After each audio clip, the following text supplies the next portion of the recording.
Hi, my name is Emily, and I'm with Oasis Bullies out of Orlando, Florida. And make sure you guys go check out and download the Bully Girl app.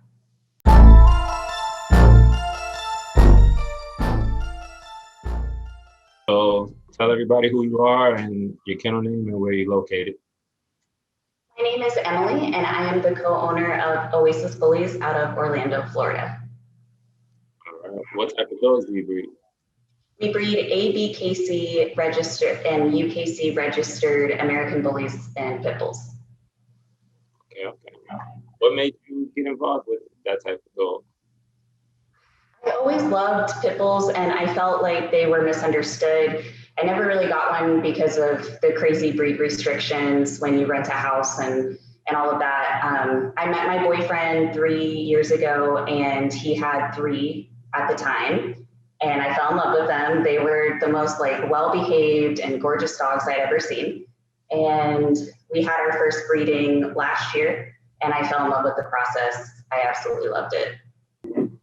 So since you've been dealing with these dogs for a while, what is your favorite bloodline? Definitely have to say Bossy Kennels. We just did a breeding with Bossy's Bigfoot, owned by Tri Bully Kingdom, and we're waiting confirmation in a couple of weeks, and I couldn't be more excited to add some Bossy blood to our program. A lot of people mention Boston. I guess they're like a pretty responsible breeder. Yeah, definitely. It's more than that too, because you can just tell a bossy dog when you see a bossy dog, you can tell it's a different look. And Kat from Bossy Kennels, you can tell this is more than just dogs to her. I can really tell, and I like what she does, and I respect it a lot. I really like her line. What are some of the characteristics of a responsible dog breeder that you think? I would definitely say transparency and honesty and compassion, because if somebody doesn't really care about their dogs and it's just a business or a cash cow to them, I don't think that you should buy a dog from them. You shouldn't support their kennel.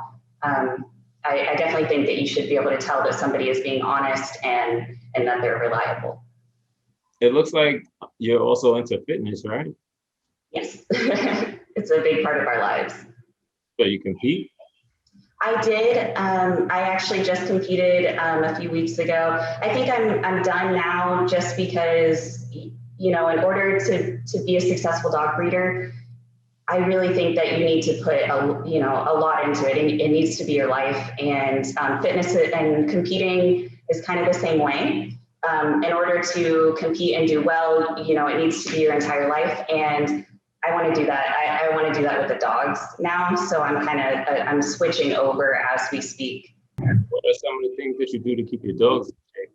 So like we said, my boyfriend and I are really into fitness. It's a big part of our lives. So we incorporate our cardio routine with our dogs. So every night we go for a fast-paced walk just around the neighborhood with each dog, so we can really focus on them. And every morning we're always doing something, whether going for a hike in the woods or swimming in the pool with them, playing fetch or flirt pole. We're just constantly doing stuff with them. How many times do you feed in a day? Twice a day, morning and night. So do you have any litters on the ground or?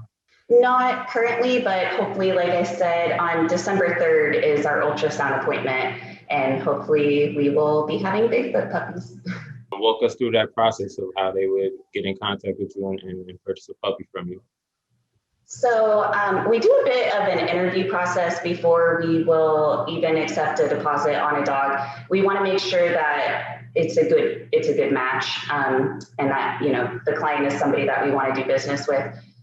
Then we take a deposit. As the puppies grow, you can watch the litter via our YouTube and our Instagram channels. So you can watch the puppies grow in real time, and in videos and in pictures. And then at 6 weeks, we do picks. So based on what pick you bought, you can make your pick. And We also offer, so at like 8 weeks, whenever the puppies are cleared by our vet, you can come pick them up. And we offer extended training packages. So if you wanted your puppy to stay and get more socializing or get more potty training, we do that. But if not, at 8 weeks, you can pick up your puppies. And we prefer to stay in contact with our clients. We don't just want to sell a puppy to you and never speak to you again.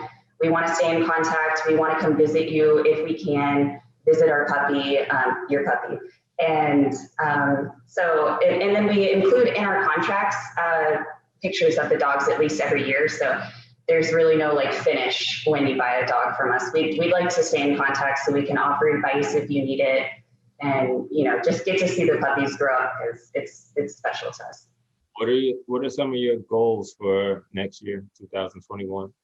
I'd say the number one is to buy a bigger piece of property, because we take them out a lot on hikes through the woods and stuff, but there's just something about being able to open the door and let them go explore. And, so I definitely want a bigger piece of property for them and for us.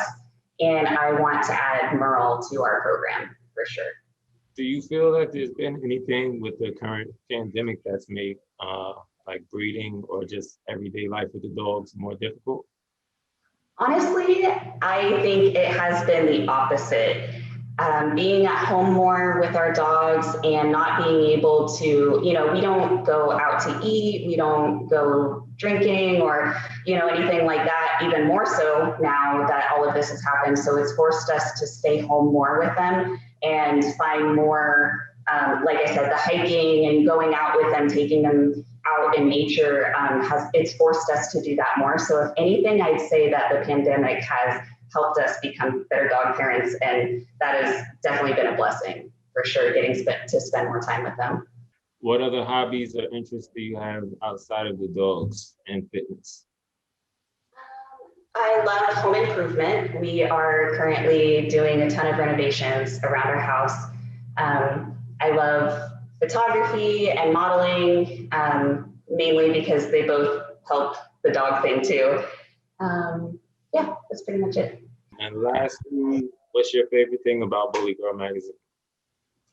I'd have to say just the focus on the female. I love that you guys focus on the women, and because it is definitely a male-dominated industry, and I love that you guys really, particularly focus on women, and that's really cool to me. My name is Emily with Oasis Bullies. Thank you guys so much for watching this interview. If you'd like to see the whole interview, please check out issue 90 of Bully Girl magazine, dropping on January 1st, 2021.